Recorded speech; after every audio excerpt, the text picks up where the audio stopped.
But on the pay, Yanko Pandum, your name Professor Samuel, and him aiding Kumo, or your government statistician, you know, aiding Kumo, now or the Chichimuka at their brain. Chief, good morning, sir. Good morning, Pachapo. You made on Patron's way. But your chair, that's it. And now, yes, I see an ED and Kumo F a story about out to the effect to say, no, who can baby say a year, a Juma, Ghana for 1 more a no, and yeah, a who a catch more edgiano, and yeah, who Juma and 1 more a no. And ye be our kind of saying. Medasi, so ma acquainted better horna, my church and some of the kind. A year last week Thursday, me a lecture at University of Cape Coast. Now lecture na me na the title your data policy transitions. Okay. Yeah, the buy your customer. The another person mission acquire first with your data, and as our data and acquire first use to inform policies of your country.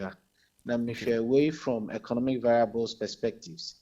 Into one of the things I'm here and say I put to the fore the friend with data integrity framework.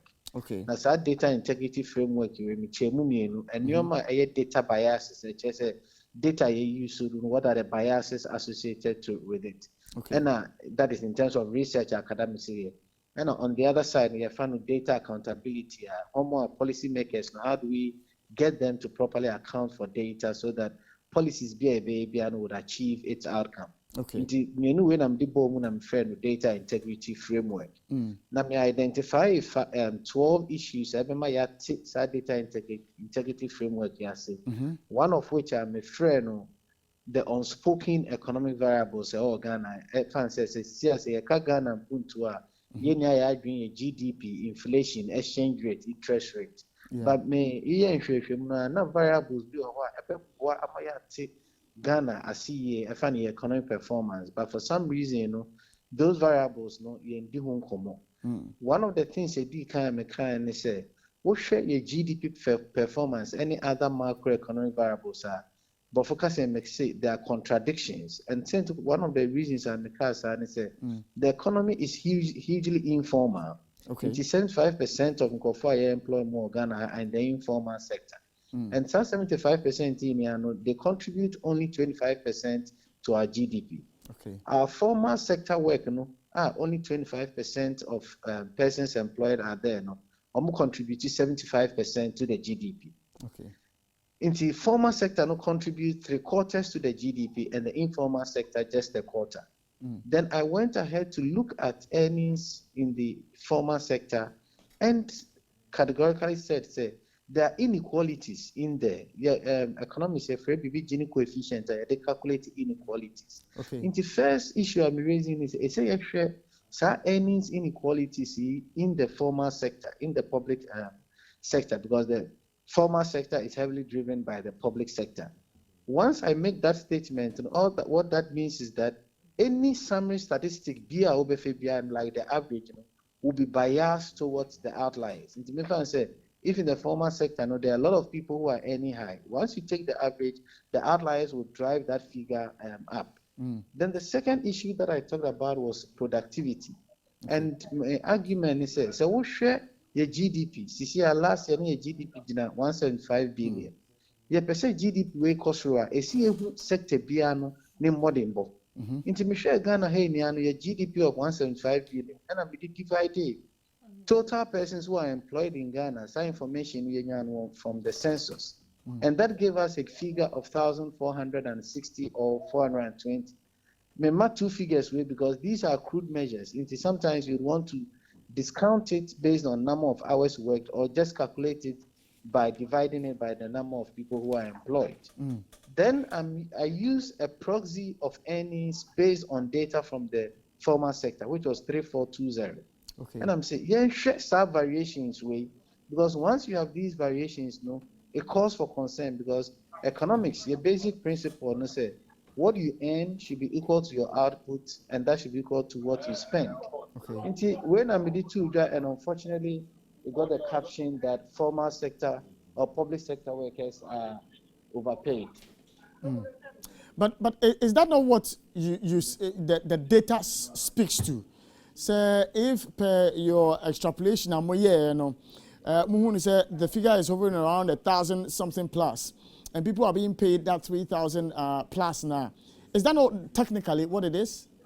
No, that is not, technically that is not it. And that is why I started from the data policy transitions, the data biases, and I talked about the inequalities. You cannot use a simple average to make an argument that somebody is being overpaid. But you can use a simple average to demonstrate that there is a variation.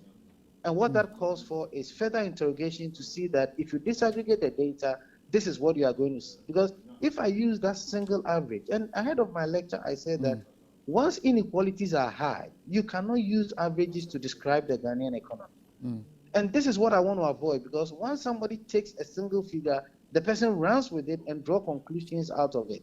And that is why I preceded the discussion on productivity with inequalities in earnings. To the point that I demonstrate that inequalities in earnings in Gini coefficient terms, we call it was about 0.94, which is pretty close to a perfectly unequal society. So then, using the averages to demonstrate the variations doesn't warrant that categorical statement that public sector workers are overpaid. Interesting. Now, you made mention of the balance in terms of the ratio as to the informal and then the formal sector. You say 25% of the formal sector and then the rest of the 70 plus is for the informal sector. Now, I always get a bit confused as to how you arrive at the classification of some group of people being the informal sector. How do you arrive at that conclusion? It's pretty basic. It's not the best. All that we want to get is whether people document the activities that they do. And the reasoning behind that is once you document and you submit the documents to authorities such as the metropolitan authorities and so on, it is the process of getting people into the registration of businesses that we have and also into the tax net that we have. So one of the basic questions is, do you submit your financial records? Or first of all, do you take records? Do you submit it to any governmental body, which governmental body, and so on? Because until you have an idea of those who are known to be doing businesses in the country, there's no way we can make progress with having a sense of the businesses that we have so that we can capture them as formal sector. So this data of 75-25, I want you to educate me this morning, sir. For instance, we know we have several groupings, several unions. The importers and exporters are there. The Trades Union Congress is also there. We have the spare parts dealers and all of that. When we are classifying, where would the spare parts dealers find themselves? Sorry, the organization again? The Spare Parts Dealers Association. Well, how would you classify them? No. So this is what I said. So once they have an association, all that it means is that at that association level, there's some information on them. As to whether that information on them goes beyond the association is another conversation. So for instance, if you are with the Spare Parts Association and you rely mostly on imports for what you do, automatically most of your products go through a certain formal system where it is captured. But if you are what I would call an intermediary or second level spare parts dealer where you rely on people in country for your product and there's no documentation on it, we wouldn't capture you within the formal sector. Now, this is where I have my concern, because I believe, sir, we were told, sir, in the process of digitalization, no, we were told, sir, everybody was going to be issued a TIN number. Without a TIN number, you can't operate. And so if even the tier 2 of, let's say, the spare parts dealers, you know, they have TIN numbers, is there not some data capturing the activities as well to warrant one more classification grade, you know? No, absolutely. This is exactly what I said. Once somebody has TIN, it means at the governmental level, we have information on the business the person is doing. So automatically, the person falls within the formal sector net. So then, this 75-25, is it realistic? I have so much confidence in that number because it is not only one data collection exercise that has pointed to that. Several data collection exercises over the period has pointed to the depth of informality that we have in terms of economic activities. And let's always distinguish between the informality at the individual level and informality at the business level. It does not necessarily mean that at the business level you're going to have the 75%. The data from the census collected information on individuals in terms of if you are working, what you are doing, do you have documentation on it or not? So that information is captured at the individual level. And this is exactly what my lecture was about, because we need to continue to provide clarity in the numbers. Otherwise, we're going to jump around with any figure that we get our hands on. Thankfully, now we are going to roll out an integrated business and establishment survey, which will be preceded by a census of all businesses that we have in the country. That would give us at the business level the level of formality and informality, which we are going to compare that with what is happening at the individual level. We don't expect to see much variation, but we need to provide that clarity so that it wouldn't be seen as Ghana Statistical Service providing different numbers on the level of formality in the country. Prof, you see, the Oputo and the Mamma tries to make me know Anante. Now, you didn't just speak about these things. You spoke about a year data integrity and what essence. As a nation, do you think that you need data acquisition and protection? I'm always skeptical in giving a straightforward response to questions like that. But let me say that some progress has been made, but that progress requires a lot of improvement. So generally, that is what I would say. And then go ahead to give you some indicators for which I say that we still have some way to go when it comes to data. In my lecture, one of the things that I made clear is that we are seen as using data to defend an outcome or to say that a particular policy has worked well or the other. The extent to which we use data to inform what we do and also cross-check whether the data is comparable across different sources is something that is lacking. So for instance, I talked about the measurement of concepts, how we measure unemployment in this country, the type of variables that we use if we want to understand the economy.